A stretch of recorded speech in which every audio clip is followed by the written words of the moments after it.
제가 지난번에 막 계속 예배에 대해서 계속 이야기를 했었는데 다 끝냈는지 못 끝냈는지 기억이 잘 안 나요. 네. 그래서 제가 다시 한번 확인해보고 나중에 만약에 못 끝냈으면 다시 한번 좀 리마인드 시키도록 할게요. 오늘은 좀 본문이 좀 다른 각도에서 또 살펴보고 다음 주에는 좀 더 깊이 들어가려고 하는데요. 이제 예배라고 하는 관점보다는요, 예수님에 대한 관점으로 좀 들렸으면 좋겠다는 생각이 들어요. 그래서 오늘 본문 속에 다 다루지 않을 거예요. 왜냐하면 이미 우리가 이전에 예배에 대한 부분을 다 다뤘기 때문에 오늘은 이 본문 굉장히 길죠. 그래서 예수님에 대해서 좀 나누려고 합니다. 이제 우리가 또 이제 새 생명 축제도 있기 때문에 여러분들과 함께 나누려고 하는데요. 자, 이런 발달 심리학에서는요, 대상 영속성이라고 하는 어떠한 용어가 있어요. 개념이 있는데요. 이 대상 영속성이라고 하는 것은요, 한번 자막 보여주실래요? 존재하는 물체가 어떤 것에 가려져서 보이지 않더라도 그 물체가 사라지지 않고 계속 존재하고 있다는 것을 아는 능력, 이게 대상 영속성이라고 합니다. 아마 처음 들으신 분도 있을 거고, 아마 그런 교양 과목에서 뭐 심리학에서 아마 들으신 분도 아마 있을 것 같아요. 그러니까 대부분 이제 영화들, 이제 생후 1년이 지나고 나면 이 대상 영속성이 생겨요. 근데 1년이 되지 않은, 만 1년이 지나지 않은 어린 아이들은요, 보통 이제 대상 영속성이 뭐 4개월에서 생후 8개월 사이에 만들어진다고는 해요. 근데 아마 좀 약간 개인차가 있을 수 있으니까 어린 아이들분들도, 근데 적어도 뭐 1년이 지나고 나면 대부분 이제 대상 영속성이라고 하는 개념이 완벽하게 생겨난다고 얘기해요. 그래서 대상 영속성, 이게 어떤 거냐면 설명하자면, 자, 제가 여러분들에게 공을 하자 맙시다. 우리 까꿍놀이를 합시다. 까꿍. 네, 제가 이렇게 가리고, 이렇게. 한 손으로 안 가려지는 그런. 까꿍. 여러분 웃는 분들은 대상 영속성이 아직 자리 잡지 않으신 분들인데, 네, 아직 미숙하시면 안 되는데, 네. 어린이들 보잖아요. 아빠가, 제가 우리 아이들한테 이걸 많이 하지 않고 제 동생한테 많이 했었어요. 제 동생이 갓 태어났어요. 지금도 기억나는데, 제 동생이 저랑 5살 차이 나거든요. 동생을 너무 갖고 싶었어요. 동생을 낳아달라고 노래를 맨날 불렀어요. 저희 부모님한테. 오늘 그래서 동생이라고 해서 갑자기 이불 사이에다가 이제 숨겨놨더라고요. 그래서 동생인 줄 알고 너무 좋아서 열어봤더니 양배추 인형이었어요. 네. 그래서 굉장히 실망했던 기억이 있어요. 그리고 나서 몇 개월 있다가 갑자기 동생이 나타난 거예요. 저희 어머니가 이제 낳으신 거죠. 그러니까 저는 그 기억에 어머니께 배가 이렇게 불렀던 기억이 없는데, 동생이 갑자기 생겼어요. 얼마나 좋던지. 그 아이를 보면서, 제 여동생을 보면서 너무 예뻐가지고 날마다 우리 동생 앞에서만 놀았어요, 맨날. 그래서 지금도 기억나는데, 5살인데 제가 이 아이 앞에서 얼굴 가리고, 그러니까 누가 가르쳐주지도 않았는데 막 놀아주다 보니까 여러 가지 놀이들을 막 상상해내잖아요. 근데 얼굴을 가리고 까꿍 그러면 애가 까르르르 하고 웃어요. 너무 자지러지게 웃는 거예요. 그래서 나는 그 당시에 나는 정말 웃긴 사람이구나 라는 생각을 하면서 굉장히 기뻐했던 기억이 있어요, 진짜로. 근데 어느 순간부터 제 동생한테 눈을 이제 얼굴을 가리고 까꿍 하면 웃지 않는 거예요.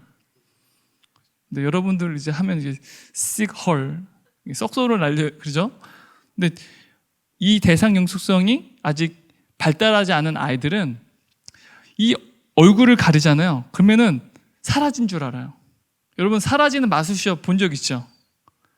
그러니까 여러분, 사라졌어. 헐, 어디 갔어? 그리고 갑자기 확 나타나면 환호의 박수를 막 하잖아요. 예, 그게 바로 이제 대상 영속성 개념이에요. 그러니까 어린아이들은 이 손으로 얼굴을 가리면 아빠가 사라진 줄 알아요. 이 손 뒤에 아빠가 있다는 사실을 몰라요. 그런데 갑자기 손을 펼치고 얼굴을 보여주면 까꿍 그러면 아이는 사라졌던 아빠 얼굴이 갑자기 나타나서 깜짝 놀라면서 너무 신기하게 웃는 거죠. 이게 대상 영속성이라고 하는데요.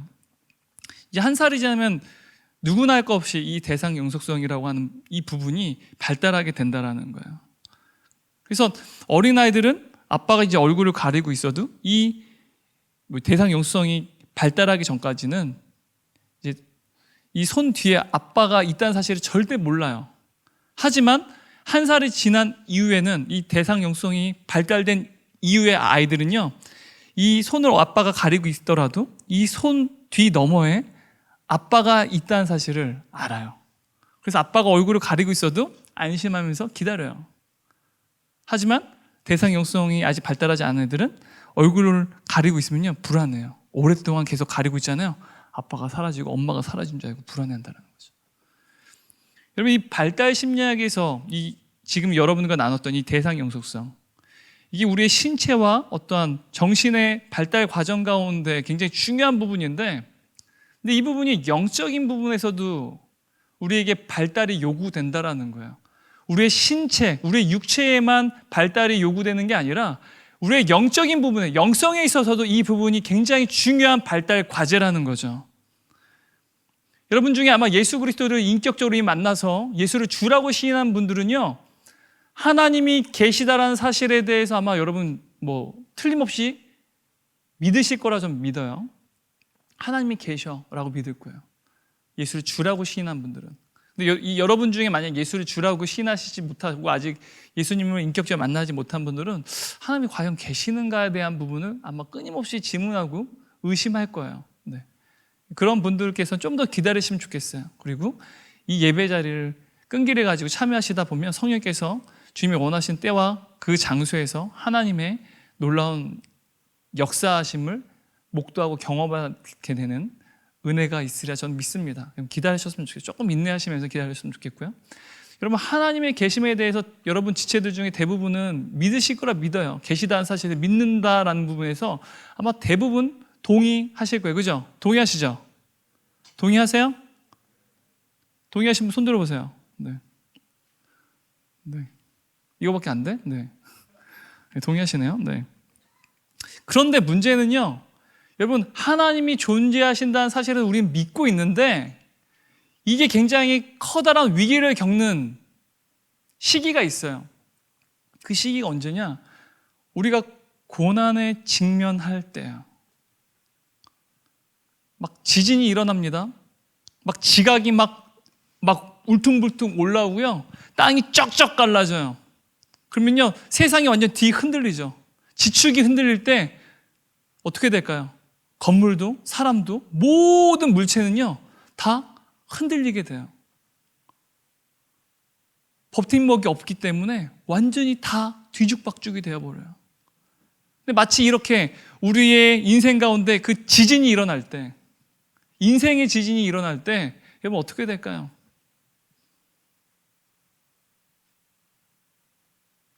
여러분 삶 가운데 모든 것들이 뒤죽박죽 이루어져요. 왜 하필이면 나한테 이런 일이 벌어지지? 건강의 문제일 수도 있고요. 계속해서 자소서를 쓰는데 친구들은 내 땀은 붙어요. 심지어 준비를 하지 않았는데도 붙었대요. 지난주에 우리 리더 중에 한 명이 저한테 그런 고백을 해서 얼마나 감사한지. 준비를 안 하는데 준비를 잘한 데는 오히려 떨어지고 준비를 하지 않은데 턱하니 된 거예요. 아, 진짜 하나님의 은혜다. 막 그렇게 서로가 놀라우면서 고백하고 막 기뻐했던 경험이 있는데, 내는 것마다 족족 떨어져요. 아니 막 수십 개를 넣었는데 1차 면접조차도 오라는 데가 없어요. 그럼 어떻게 될까요? 자존감이 박살이 나죠. 다른 애들은, 심지어 내 친구들은 다 어쨌든 자기 살 길을 만들어가고 있는데 내가 정말 신앙생활 열심히 하고 리더도 열심히 하고 있는데, 근데 왜 나의 삶 가운데는 왜 이런 계속해서 반복되어지는 실패가, 또한 좌절이 내 삶 가운데는 드리워져 있지? 라고 하는 이 사실 때문에 굉장히 여러분 믿음의 토대들이 완전히 흔들리기 시작하죠. 그리고 계속해서 반복되는 실패를 경험하게 되면요, 여러분 자존감에 완전히 박살이 나요. 그래서 사람들 많이 있는데 나가는 게 되게 힘들어져요. 심지어 리더들 중에 그래요. 계속해서 취업이 실패하는 과정 가운데 혹은 고시를 준비하는데 계속해서 실패를 해요. 근데 저한테 면담을 하는 게 뭐냐면, 목사님, 제가 리더로서 서도 될까요? 조원들이 제가 취업 준비하고 있고 고시 준비하고 있는 거 다 아는데 이번에도 언니, 형, 오빠, 누나, 제가 기도할게요. 이번 잘 될 거예요. 응원 받았는데 또 떨어졌어요. 이 조언들 볼 때 이렇게 무능력하고 실패투성인 제가 리더로 쓰는 게 과연 아이들에게 영적으로 도움이 될까요? 라는 이야기를 저와의 면담을 통해서 이야기할 때가 있어요. 얼마나 가슴이 아프면 그런 얘기를 할까요? 자존감이 박살이 난 거죠. 그런데 여러분, 이 자존감이 박살이 나면요, 나에게 꿈꾸는 비전들이 이룰 수 없을 것 같다라고 하는 불현듯 그러한 뭔가 느낌 아닌 느낌? 확신 아닌 확신이 내 안에 꿈틀거려요. 그러면 내 비전 또한 산산조각 나는 거죠. 내 인생 가운데 어떠한 소망이 있는가? 라고 하는 이 부분에 대해서 의심하기 시작해요. 근데 이 의심이 점점 강렬해지기 시작할 때 도대체 하나님은 뭐하고 계시는 거지? 내가 기도하는데도 내 기도에 응답하시지 않는 것 같고, 다른 지체들은 그 하나님을 느낀다고 하는데 나는 내 삶 가운데 도저히 하나님의 느낌을 느낄 수조차 없고, 하나님의 냄새조차 맡을 수가 없고, 예배 현장에서 예배 드리지만 그 예배가 그냥 나의 감정에 대한 어떤 흥분한 것에 대한 어떠한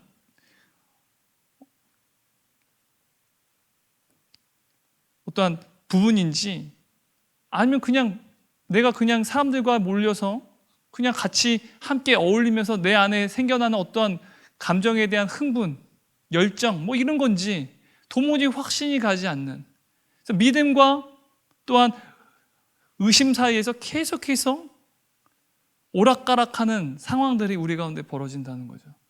그런 상황들이 계속 반복되다 보면 하나님이 계시지 않는 것 같은 느낌이 들어요.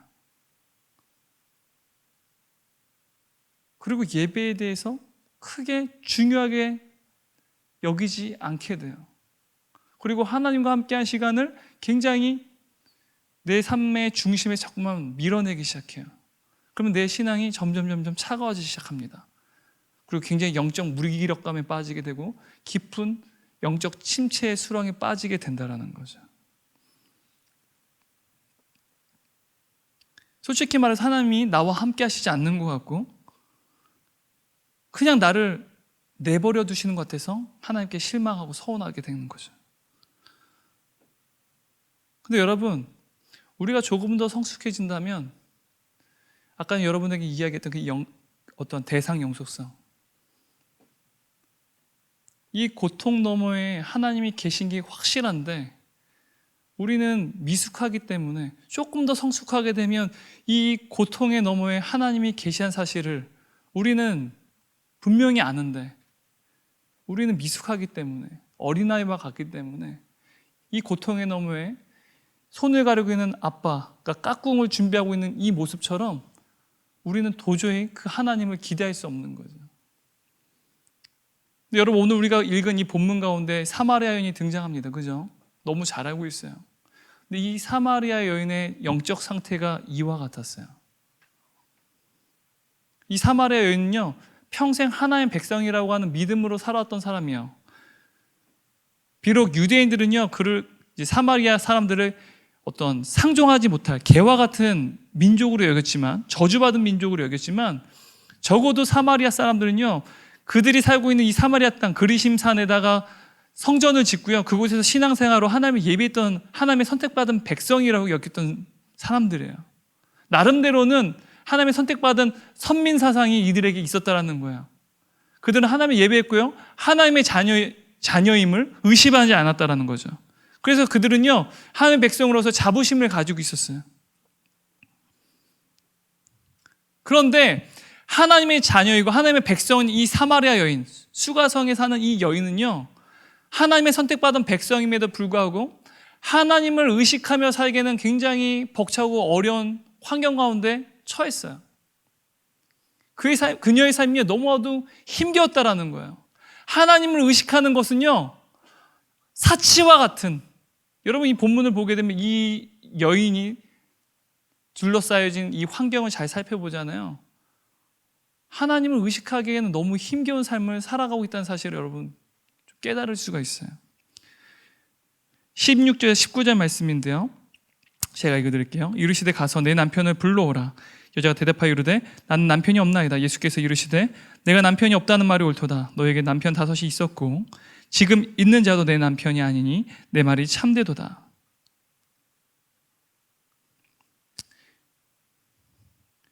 그럼 사마리아 여인은요, 이 지금 읽은 말씀을 볼 때 5명의 남편이 있었대요.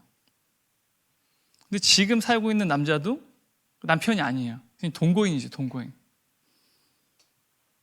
그러니까 당시의 관습에 따르면요, 여성은 이혼에 대한 요구를 할 수가 없어요. 심지어 남성이 여성의 이혼을 요구할 때 그 이혼을 거부할 어떠한 권리도 없어요. 왜냐하면 고대 시대는요, 이 당시 시대는요, 가부장적 사회입니다. 남자에게 모든 권위가 주어져 있어요. 그리고 여성은요, 남성에게 철저하게 예속되어진, 그래서 스스로 한 인격체로서, 한 인간으로서 스스로의 운명을 어떻게 보면 책임질 수 있고 스스로 결정을 내릴 수 있는 인생의 운명의 주체가 될 수 없었어요. 오늘날 여성들은요, 독립적인 한 인격체죠, 그죠? 여러분의 삶을 스스로 결정 내릴 수 있어요. 누군가 여러분 삶 가운데 간섭하거나 혹은 갑질을 하게 되면요, 법적으로 소송을 걸 수도 있고요, 저항을 할 수 있어요, 그죠? 너무나도 멋진 세상이에요. 물론 아직도 여전히 그러한 여성의 인권이 더욱더 신장돼야 될 필요성이 있지만, 아직도 유리천장이 있지만, 이 고대 시대에 비해서는 굉장히 더욱더 나은 환경이 여러분 가운데 있죠. 여성에게는 그러한 운명의 주체가 될 수가 없는 상황이에요. 이 여인은요, 자신이 사랑한 남편 5에게 버림받았어요. 무려 5번이나 버림받았다는 거예요. 자신이 사랑한 남성에게, 남편에게. 그냥 애인이 아니에요. 남편에게 5번이나 버림받은 거예요. 그런데 지금도요, 결혼을 할 수가 없었고 그냥 동거하는 남편이 아닌 남자와 지금 살고 있어요. 이 여성은 무려 5번이나 인간에게 버림받은 존재라는 거예요.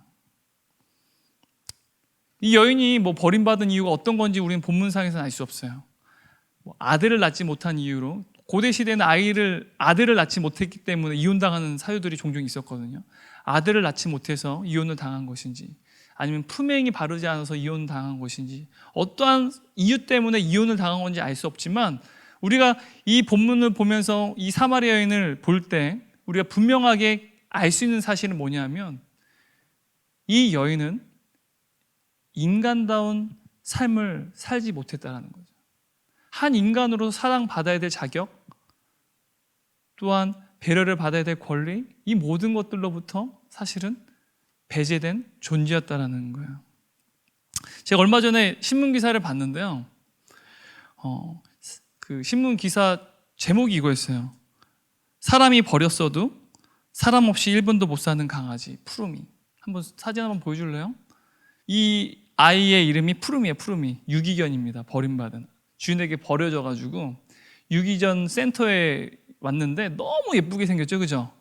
1살 정도밖에 되지 않았는데 아주 어린 아이예요. 근데 사람도 너무 좋아하고, 눈을 보면 이제 도저히 이 매력에서 헤어나올 수가 없어서 이제 유기견 센터에 이제 내가 이 아이 푸르미를 키우겠다라고 이제 주인들이 생겨서 이제 입양하게 됐는데, 여러 가지 사정이 있었겠죠. 근데 그 또 입양한 주인이요, 건강에 문제가 있어서 이제 또 파양을 하게 되는 일들이 반복됐어요. 입양을 하고 파양이 되는. 그러니까 이 아이가 계속해서 주인으로부터, 사람부터 버림받는 거예요.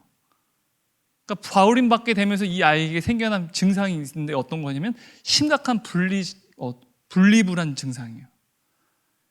그러니까 사람이 1분이라도 이 아이 곁에 없잖아요. 사람을 찾고 울부짖어요. 늘 버림을 받는데요, 사람을 그토록 간절히 찾아요. 여러분 아이러니하지 않아요? 버려진 존재인데 왜 그 자신의 버린 존재를 왜 자꾸만 그리워할까요? 근데 이 아이는요 1분도 스스로 같이 있을 수가 없어요. 그래서 지금 계속 입양과 파양이 계속 반복되면서 일어난 이 심리 증상들을 치료하기 위해서 지금 약물 치료를 하고 있대요. 그런데 이 아이는 사람을 너무 좋아하니까 또 다른 주인을 기다리고 있대요. 제가 기사를 보면서 여러 번 사람에게 버려졌어도 그럼에도 불구하고 사람을 너무 좋아해서 또다시 새 가족을 기다리고 있는 강아지, 이렇게 기사에 글에 쓰여져 있는 것을 보고 굉장히 좀 인상 깊었어요.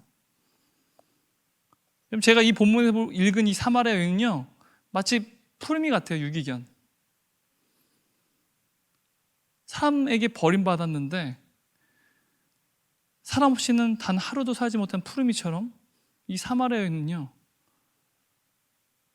사람을 찾아요. 그리고 남편을 찾아요. 왜 남편을 찾았을까요? 아마 사랑을 갈구했던 것 같아요. 또 다른 좋은 남자를 만나면, 남편을 만나면 그녀의 삶 가운데 나는 사랑을 받는 존재가 될 거야라는 어떠한 기대 심리와 바람이 있지 않았을까 싶어요. 이러한 여인, 여러분 자신의 삶을 누군가에 대해 하소연할 수도 없는 운명이 있어요. 오늘 본문을 보게 되면요 이 여인이 어떤 누군가에게도 하소연할 수 없는 기구한 운명을 살고 있다는 사실에 대해서 알 수 있는 것은요 6절 말씀입니다. 거기 또 야곱의 물이 있더라. 예수께서 길 가시다가 피곤하여 우물 곁에 그대로 앉으시니 때가 6시쯤 되었더라. 여기서 6시는요 여러분 6시 플러스 6을 하면 12시죠. 그러니까 오늘날 시간으로 환산하면 낮 12시입니다. 팔레스틴 지역에서 낮 12시는요 낮 12시와 2시까지는요 굉장히 더운 시기예요. 그 시간은요 이동하지 않습니다. 여러분 스페인도 보면은 낮잠 시간 있죠. 왜 낮잠 시간이 있을까요? 더워서 그래. 더워서 돌아다니기에는 굉장히 더운 시기니까 그때는 각 공무원들이나 회사들도 잠깐 낮잠 자는 이유가 뭐냐, 고객들이 안 와요. 더우니까 낮잠 시간 있는 거죠. 그러니까 팔레스틴 지역 더 더워요. 여러분 얼마나 강렬한지 몰라요. 저희가 이번에 그 이스라엘을 겨울에 갔으니까 망정이지, 겨울에 갔으니까 그렇게 덥진 않았어, 다행히. 근데 진짜 여름에 제가 예전에 간 적 있거든요. 돌아다닐 수가 없어요. 너무 더워가지고 맨날 그늘만 찾아요. 우리가 봐야 될 유적지가 너무 많은데요. 유적지고 뭐고 나가면요 너무 뜨거워가지고 그늘만 찾아요, 사람들이. 사진도 빨리 찍고 그늘로 들어가, 차로 들어가요. 너무 더워가지고 이 정수리가 이글이글해요. 심지어 선글라스도 끼고 다녀야 돼요. 왜냐면 너무 자외선이 강해가지고요. 여러분 캘리포니아 가도 선글라스 안 끼고 다니면 이제 굉장히 눈에 굉장히 치명적이거든요. 그래서 캘리포니아 지역에서 선글라스 안 끼고 다니면 뭐라고 해야 되나요? 뭐라고 하지? 뭐죠? 네? 백내장이 많이 걸려요. 자외선이 너무 강해서. 근데 팔레스틴 지역은요 그보다 훨씬 더 강해요.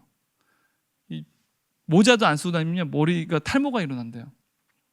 그럼 탈모가 일어나고 싶은 분들은 팔레스틴 가셔서 낮 12시에서 2시, 3시 사이에 밖에 그냥 모자 쓰지 말고 돌아다니세요. 그러면 여러분 머리가 그냥 여기가 싹 이렇게 탈모가 자연적으로 일어나는, 그렇게 햇빛이 강렬한데요.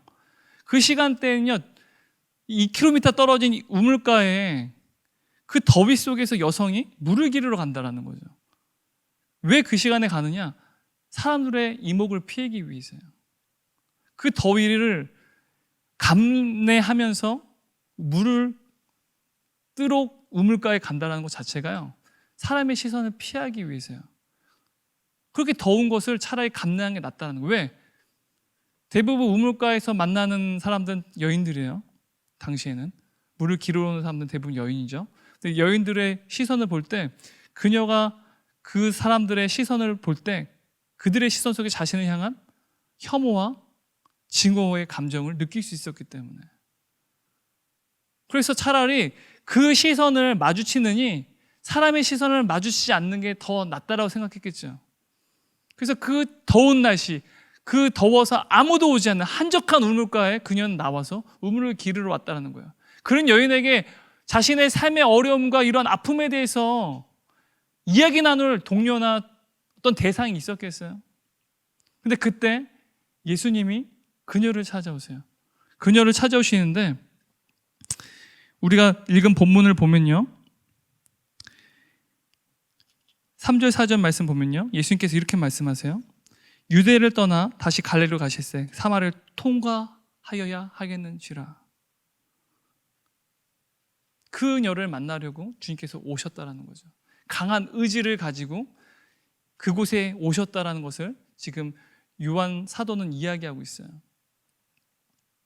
여러분, 이 여인의 삶은 너무나 비참했을 거예요. 상처 입은 몸으로 10년 가운데 너무 가난하고 너무 아프고 힘겨운 상황 가운데 처했을 거예요. 그런데 문제는요, 그녀의 영적인 상태였어요. 그녀의 영적인 상태가 어떤 상태였냐면은, 이런 그녀의 삶의 예배란 단지 하나의 종교적인 의식이고 관습이었을 뿐이라는 거예요. 왜냐하면 20절 말씀 한번 읽어볼까요? 우리 조상들은 이 산에서 예배했는데 당신들의 말은 예배할 곳이 예루살렘에 있다 하더이다. 지금 사마리아 여인이 말하는 이 말을 잘 들어보세요. 이 여인이 말하는 예배는요, 조상의 예배 혹은 유대인의 예배예요. 다른 사람의 예배는 있는데요, 그녀가 직접 경험한 예배는 말하지 않아요. 그녀에게 예배란 하나님을 직접 만나는 시간이 아니라 다른 누군가의 예배예요. 사마리아 사람들도 하나님 예배했습니다. 그들은 하나님을 예배했어요.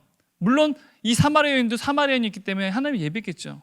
근데 그들이 만나는 하나님, 그들이 드리는 예배는요, 그들의 하나님이고 그들의 예배였을 뿐이라는 거예요. 그녀의 스스로 하나님을 만나고 하나님을 스스로가 드리는 예배는요, 없었다라는 거죠.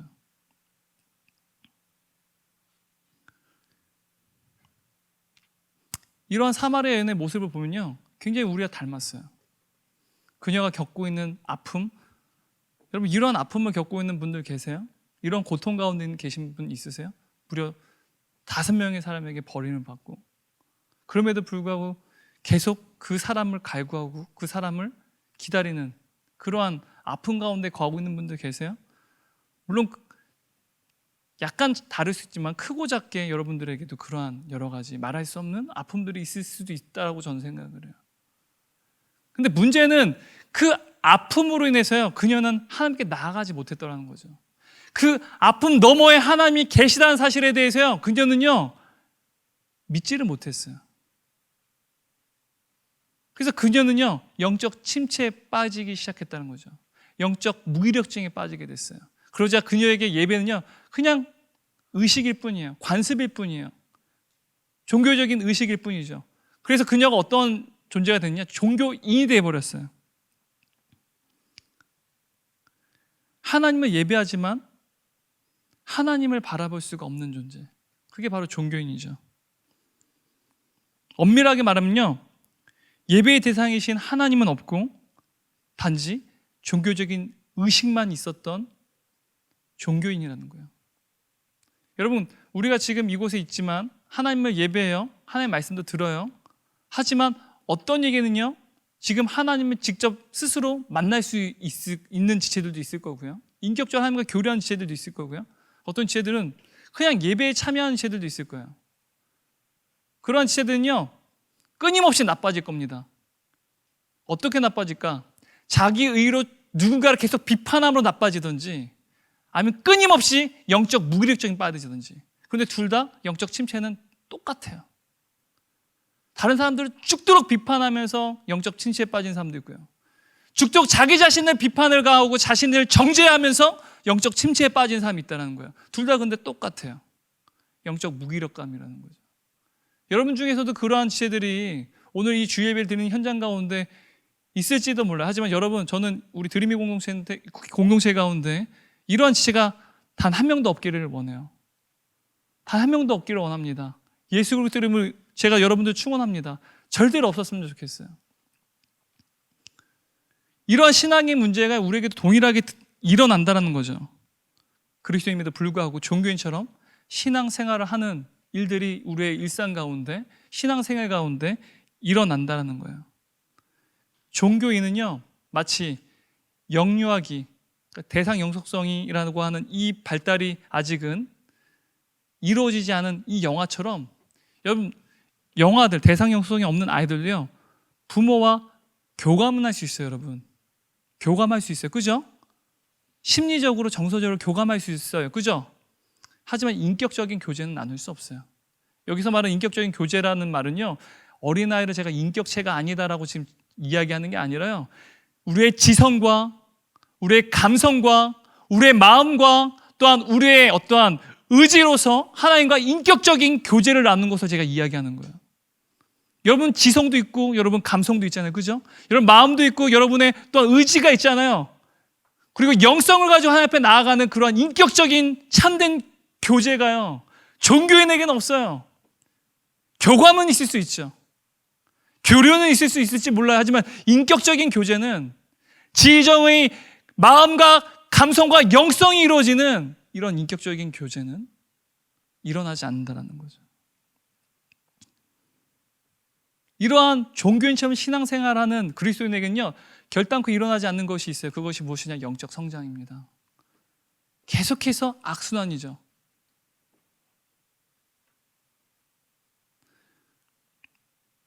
이러한 여인에게 예수님께서 찾아오셨어요.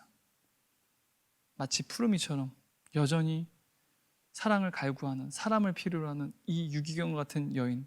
여러분, 예수님에게 이 사마리아 여인은 제가 봤을 땐 푸르미처럼 보이지 않았을까 싶어요. 여러분들이 푸르미를 볼 때 너무 예뻐, 불쌍해, 그렇죠, 그죠? 예수님이 이 여인을 바라보는 시각이 딱 아마 여러분의 그 감정과 동일하셨을 거예요. 이 여인의 마음, 이 여인의 영적인 상태, 이 여인의 마음의 상처, 아픔, 5번이나 버림받았음에도 불구하고 지금 또 다른 남자와 함께 살고 있지만 그 남자 또한 남편이 아닌, 여전히 사랑을 갈구하고 있고 여전히 존재로서 끊임없이 고통스러워하는 이 여인을 볼 때 예수님께서는 얼마나 가슴 아파하셨을까요? 그래서 그 예수님은 이 여인을 만나셔야만 했어요. 통과하여야 하겠는지라, 예수님의 강한 의지를 담고 있는 표현이에요. 저는 여러분들이 오늘 이 시간 가운데 예수님 여러분 만나주셨으면 좋겠어요. 우리 예수님은요, 자신의 버려진 양을 위해서 자신을 던지시는 목자세요. 100마리 양 중에 단 한 마리 양이 사라졌어요. 그 양을 찾으시는 목자가 바로 예수님이시라는 거죠. 영적 침체는요, 눈에 보이는 것에 우리의 시선을 빼앗겨 영원한 것을 바라보지 못할 때 생겨나는 거예요. 제가 정의를 내렸어요. 영적 침체란 눈에 보이는 것에 우리의 시선을 빼앗겨 영원한 것을 바라보지 못할 때 생겨나는 것이다. 예수님께서는요, 이 여인의 고통과 아픔 아세요. 근데 그것에 대해서 다루지 않으세요. 상담하시고, 그래, 얼마나 가슴이 아팠니? 그래, 그렇게 버림받았구나. 이러한 상담 요법을 사용하지 않으세요. 그녀가 현재 겪고 있는 아픔이 뭔지 아시는데요, 현실적인 문제, 시급한 문제가 그녀에게는 지금 있어요. 하지만 예수님께서는 시급한 문제를 다루지 않으세요.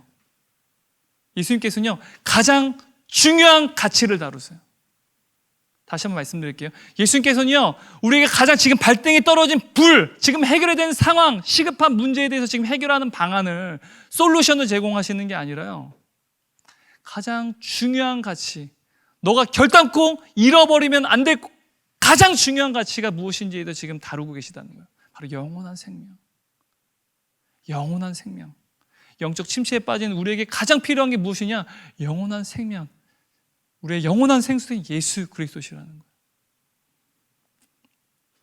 이 사마리아 여인은요, 다음 주에 좀 더 다루겠지만 이 예수님과의 만남을 통해서요, 그녀의 시선이 점점 하나님을 향해서 바뀌기 시작해요.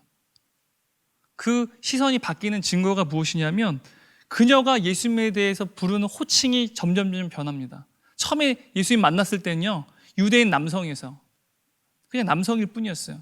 당신이 유대인인데 나한테 지금 물을 달라고 하냐고 비장거렸어요. 조롱하고. 유대인 남성일 뿐이었어요. 그런데 나중에 우리가 19절 말씀 보면요, 너는 지금 남편이 5명 있었고 지금 살고 있는 남자도 남편이 아니다라고 하니까 뭐라고요? 과연 당신 선지자이십니까? 정말 선지자이십니다. 선지자라고 하는 호칭을 바뀌었어요. 나중에는요, 29절 말씀 가잖아요. 그리스도시라는 고백을 하게 돼요. 당신은 구세주, 메시아라는 거죠. 그리스도. 29절 말씀인데요. 내가 행한 모든 일을 내게 말한 사람을 와서 보라. 이는 그리스도가 아니냐 하니 그리스도. 그녀가 많은 사마리아인들에게 스스로 이분은 그리스도시다라고 지금 고백하고 있다는 거예요. 그리스도라고 선포하고 있다는 거예요. 여러분, 호칭은요, 관계를 규정해요. 호칭은 관계를 규정합니다. 여러분, 저한테 목사님 할 때는요, 관계를 규정하는 단어예요. 저와의 관계가 별로 좋지 않으면 목사님이 안 불러요. 아, 저 꼰대, 저 키 큰 아저씨, 그럴지도 모르죠. 되게 기분 나쁘게 너무 재밌는 말 되게 많았는데 지금 여기서 뻥 터지는 게 뭐야 도대체. 예수님과의 만남을 통해서 이 여인은요, 뒤틀린 자신의 현실의 문제에 주목하는 것에서 벗어나서요, 예수님을 주목하기 시작했어요. 그 예수님이 자신의 참된 구세주라는 사실에 대해서 깨닫기 시작했다는 거죠. 만약 여러분 지금 여러분 상황 가운데 지독한 현실 문제 때문에 지금 여러분의 시선이 지금 나에게 주어진 현실 문제에 시선을 빼앗기고 있다면, 그래서 그 현실 문제에 넘어와 계신 하나님을 도저히 바라볼 수 없고, 하나님을 예배할 수도 없고, 하나님을 느낄 수도 없고, 하나님이 내 가운데 나와 함께 거하시지 않는 것 같은 그러한 영적 침체가 여러분 가운데 드리워져 있다고 한다면, 여러분은요, 예수님을 기뻐할 수도 없고요, 또한 예수님을 예배할 수도 없고요, 여러분들이 가지고 있는 어떠한 성경적 지식은요, 차가운 지식으로 점점 변해만 갈 거예요. 그것이 여러분의 삶 가운데 어떠한 놀라운 영적 생명력을 공급하지 못하는 차가운 지식이 되고 말 거라는 거예요. 그 지식이 여러분들을 살리지 않는다는 거예요. 예수님이 여러분을 살린다는 거예요. 성경의 지식이 여러분을 살리는 것이 아니라 인격적인 만남, 예수님과의 그 인격적인 교류를 통해서 여러분들의 영은요, 살아난다는 거예요. 사랑하는 여러분, 우리가 예수님을 만나는 것은요, 주일 예배뿐만이 아니에요. 경건을 통해서 말씀 묵상하는 시간뿐만이 아니에요. 우리의 현실적인 문제가 너무 심각할 때에도, 지독한 현실 문제 가운데 현타가 오는 그 시기, 그 시간에도, 그리고 언제나 우리는 예수님을 바라봐야 된다는 거죠. 영원한 가치에 우리의 시선을 도저히 빼앗기면 안 된다는 거예요. 여러분, 베스트셀러 작가이자 정신과 의사인 스카펙이라고 하는 박사님이 계세요. 정신과 의사신데 제가 이분 책 굉장히 좋아합니다. 여러분도 한번 읽어보세요. 근데 이분 책은 100대 서적 안에 들어갈 만큼 굉장히 좋은 책인데요, 그분의 책 시리즈가 3가지가 있어요. 근데 그 중에 하나가 아직도 가야 할 길, 끝나지 않은 여행이라는 책이 있어요. 그 책을 보면요, 프로이드와 함께 정신분석학의 대가인 칼 융이라고 하는 학자가 있어요. 칼 융. 이 칼 융이라는 학자와 인터뷰를 했습니다. 근데 칼 융에게 스카펙 박사가 질문했어요. 이 노년의 노학자인 정신과 의사인 이 칼 융에게 질문을 했습니다. 칼 융에게 스카펙 박사가 질문한 거예요. 당신은 하나님을 믿으십니까? 하나님을 믿으십니까? 라고 질문했어요. 그러자 칼 융이 이렇게 대답했어요. 뭔가 진실이지만 그것을 뒷받칠 만한 실제적인 증거가 없다고 생각할 때 우리는 믿는다라는 말을 씁니다. 우리가 뭔가는 진실이긴 한데 그것을 뒷받칠 만한 분명한 증거가 없을 때 우리는 믿는다라는 말을 한다는 거예요. 계속 말할게요. 그렇다면 나는 하나님을 믿지 않습니다. 나는 하나님을 압니다. 나는 하나님 믿지 않습니다. 나는 하나님을 압니다. 그것을 뒷받칠 만한 증거가 없다 할지라도 그 고통의 문제에 너머에 계신 하나님이 여전히 존재하고 계시다는 것 나는 압니다. 사랑하는 여러분, 우리가 대상 영속성이라는 걸 앞에서 잠깐 다뤘죠. 물체를 잠시 무언가로 가렸어요. 하지만 그 가려진 물체 뒤에 우리가 본 그 물체가 실제로 여전히 존재한다는 것. 전 여러분들이 여러분의 믿음 생활에서도 이러한 영적인 대상 영속성이 여러분 강화되어져 갔으면 좋겠어요. 저와 여러분의 삶 가운데 현실적인 문제들이 있습니다. 그것으로 인해서 우리 하나님을 바라보지 못할 때가 있어요. 주님이 보이지 않아요. 주님이 계시지 않는 것 같아요. 내 기도에 응답하시지 않는 것 같아요. 나와 함께 거하시지 않는 것 같아요. 하지만 하나님께서는 여전히 우리 가운데 사라지지 않고 그 현실의 문제 뒤에서 여전히 존재하고 계시다는 것, 그것을 단지 믿을 뿐만 아니라 아는 저와 여러분이 됐으면 좋겠어요. 나는 압니다. 그 문제 너머에 계신 하나님, 그 하나님이 나와 함께 계심을 압니다. 그래서 고백하는 우리가 됐으면 좋겠어요. 우리 함께 찬양 잠깐 하시고 기도했으면 좋겠습니다. 잠깐 찬양할게요. 우리 시선이란 찬양인데요, 함께 잠깐 찬양하시고 우리 함께 기도합시다. 여러분의 문제와 그 문제 가운데 하나님 보지 못하는 시절이 있다면 내가 그 주님을 만나게 하여 주시옵소서. 내가 종교인이 아니라, 의식이 아니라, 그들의 예배가 아니라, 그들의 하나님이 아니라 나의 하나님, 지정의 마음과 영성과 우리의 의지로 주님과 인격적인 교제를 누리는 그 하나님을 알게 하여 주옵소서라고 우리 함께 기도했으면 좋겠어요. 우리를 사랑하셔서 주님의 그 모든 것을 내어놓고, 심지어 그 위대한 주님의 그 생명주차 우리한테 내어 던지시는 그 사랑을 베푸신 주님, 이 시간 주님의 자녀들이 주님 앞에 나와 있습니다. 주님을 간절히 찾습니다. 이들의 영혼 가운데 주여 마치 사마리아 여인과 같이 동일한 영적인 침체와 영적 무기력증과 삶의 문제 가운데 허덕이고 있는 이들에게 주님의 그 강한 의지로 찾아와 주옵소서. 이들의 심령 가운데 여전히 해결되지 않은 문제들이, 현실적인 문제들이 있지만 하나님, 우리는 이러한 현실의 문제를 넘어서 그럼에도 불구하고 하나님을 바라보며 우리의 삶의 목적과 삶의 의미와 영혼의 가치에 대해서 늘 잊어버리지 않는 주님의 백성 될 수 있게 도와주셔서, 주님께서 사마리아 여인에게 발등에 불이 떨어진 급박하고 너무나도 시급한 현실적인 문제를 해결해 주시진 않았지만 가장 중요한 것을 회복시키신 것처럼 우리 가운데 가장 중요한 것, 가장 가치 있는 것, 그리고 영원한 것이 우리 가운데 회복되어지는 놀라운 은혜 역사가 우리 안에 계신 예수의 영이신 성령을 통해서 회복되어지게 하여 주옵소서. 주께서 이 모든 기도를 응답하여 주실 줄 믿습니다. 예수님의 이름으로 기도했습니다. 아멘.